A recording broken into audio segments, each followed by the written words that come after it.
Hello दोस्तों, स्वागत है आपका मेरी आज की वीडियो में। तो दोस्तों, जो आज का मेरा वीडियो है एक विशेष विषय के ऊपर चर्चा का है। और जो भी मैं चर्चा करती हूँ किसी भी चीज़ को लेके, तो सबसे पहले तो मैं जब तक उसमें खुद मुझे पता ना हो कि उसमें क्या चीज़ें हैं हुई हैं, या फिर जब तक मैंने उसको खुद रियलाइज़ ना किया हो, तब तक मैं वो चीज़ें नहीं किसी के सामने बोलती हूँ। और आज का जो मेरा वीडियो है वो है प्राइवेट स्कूल के ऊपर। तो दोस्तों, सबसे पहली बात तो मैं आप लोगों से सिर्फ एक ही सवाल करूँगी कि आप अपने बच्चे को प्राइवेट स्कूल में क्यों भेजते हैं? तो प्लीज़ ज़रूर इस सवाल का जवाब ज़रूर दीजिएगा। और रही मेरी बात, अगर मुझसे ये पूछा जाता है तो मैं आपको यही जवाब दूँगी कि मैं अपने बच्चे को प्राइवेट स्कूल में इसलिए भेजती हूँ ताकि वो अच्छी शिक्षा सीखे, अच्छा व्यवहार सीखे, अच्छा आचरण सीखे, और जो वहाँ के स्कूल का जो माहौल है वो उसके लिए बेटर होगा, और इसीलिए वो आगे जाके कुछ अच्छा कर सकेगा। तो यही सब चीज़ें सोच के मैं अपने बच्चों को प्राइवेट स्कूल में डालती हूँ। तो अगर मैं आपको ये बात बोलूँ कि मोस्टली ऐसे प्राइवेट स्कूल हैं जो सिर्फ़ आपके बच्चे को अपने स्कूल में इसलिए रखते हैं कि ताकि उनका बिज़नेस बढ़ सके। बाकी उनको कोई फ़र्क नहीं पड़ता है कि आपका बच्चा पढ़ रहा है, किस वातावरण में है, कैसा आचरण कर रहा है, कैसे वो टीचर के साथ बिहेव कर रहा है। इस चीज़ से उनको कोई मतलब नहीं होता है, और ना वो बच्चे की कोई भी ऐसी चीज़ आपको बताएँगे जो उसमें सबसे बड़ी कमी होती है। तो मैं उदाहरण के तौर पे कुछ चीज़ें बोलूँगी, तो ज़रूर इन चीज़ों को आप ज़रूर रियलाइज़ कीजिएगा और समझने की कोशिश कीजिएगा कि मैं ये सब चीज़ें क्यों बोल रही हूँ। पहली बात तो, अगर हमारे घर में अगर कोई हमारे बच्चे कभी कोई गाली वगैरह मुँह से निकालते हैं, तो पहले हम उनको समझाते हैं कि मतलब ये ऐसा नहीं बोलना चाहिए। और कंटिन्यू अगर वो बच्चा बार-बार उस चीज़ को बोलता है, तो हम उसको पनिश करते हैं कि ताकि वो दोबारा उस चीज़ को ना करे। और होता भी ऐसे ही है कि जब आप उसको एक बार पनिश कर देते हैं, तो वो दोबारा उस चीज़ को यूज़ नहीं करता है या उसको नहीं बोलता है। मगर स्कूल के ही वातावरण में अगर माँ-बहन की गाली टीचर के सामने अगर बच्चा देता है, तो आप ये समझिए कि मतलब क्या समझेंगे कि मतलब उस स्कूल का क्या माहौल है, उस क्लास के अंदर क्या माहौल है, कि बच्चे को इतना सेंस नहीं है कि उसके सामने टीचर है और वो टीचर के सामने माँ-बहन की गाली दे के बात कर रहा है, और उसको ये भी नहीं है कि टीचर उसको बार-बार रोकने की कोशिश कर रहा है या उसको कुछ बोल रहा है, तो उसमें उसको मतलब ये नहीं कि मैम गलती हो गई है या सर हमसे गलती हो गई है, हमने ये बोल दिया है, उसके लिए सॉरी बोलना कोई मतलब नहीं है। ठीक है, दूसरी बात ये है कि इस क्लास के अंदर का जो माहौल होता है, वो ऐसा बना हुआ रहता है कि मतलब उसमें लड़के और लड़कियाँ एक कपल की तरह रहते हैं। ठीक है, उनको टीचर के आने के से कोई मतलब नहीं होता है, उन्हें सिर्फ़ अपने आप से मतलब होता है। बेंचेस में लेटे हुए हैं, जिस तरीके से मतलब जिस तरीके की जो चीज़ें होती हैं, तो आपको क्या लगता है कि उस स्कूल का माहौल इतना अच्छा होगा? या फिर कहते हैं जो मतलब बार-बार अगर टीचर अगर उस चीज़ को जो ऑनर है उसके के पास तक वो बात लेके भी जा रहा है, तो उसको ये बोला जा रहा है कि नहीं, आपसे हैंडल नहीं हो रहा है, और कहते हैं आपको उस चीज़ के लिए बोला जाता है कि आप अगर कोई बच्चा गलती करता है,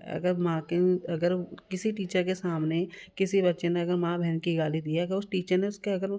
उसको थप्पड़ मार दिया है, तो क्या ये इस बात का इतना बड़ा इश्यू हो सकता है कि मतलब टीचर को ये कह दिया जाए कि आप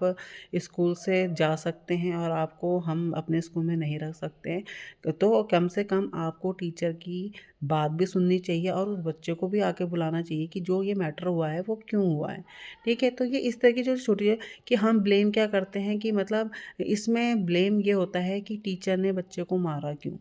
पेरेंट्स को वो बात नहीं पता है कि बच्चे को के साथ इस तरह का हादसा क्यों हुआ है,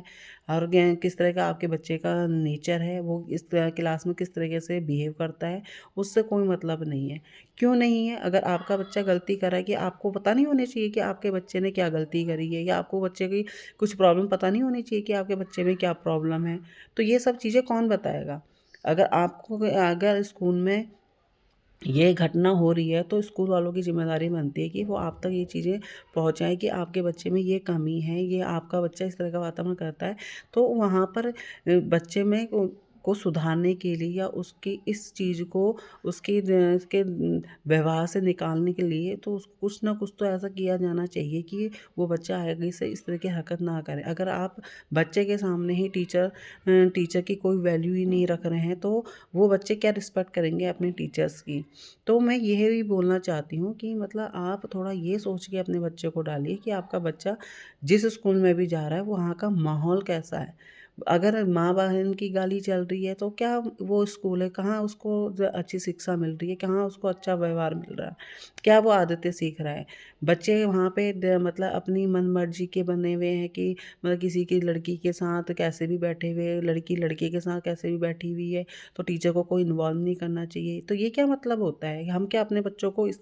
इन चीज़ों के लिए भेज रहे हैं स्कूल में? हम उनको अच्छे आचरण के लिए भेज रहे हैं। तो क्या इस चीज़ में नहीं होना चाहिए स्कूल प्रशासन को कि हमारा स्कूल का जो बच्चे हैं वो इस तरह की हरकत कर रहे हैं, तो उनके पेरेंट्स को बुला के बात की जाए और उनको बताया जाए कि उनके बच्चे किस तरह का आचरण कर रहे हैं स्कूल के अंदर। और तीसरी बात ये है कि अगर आपको पता है कि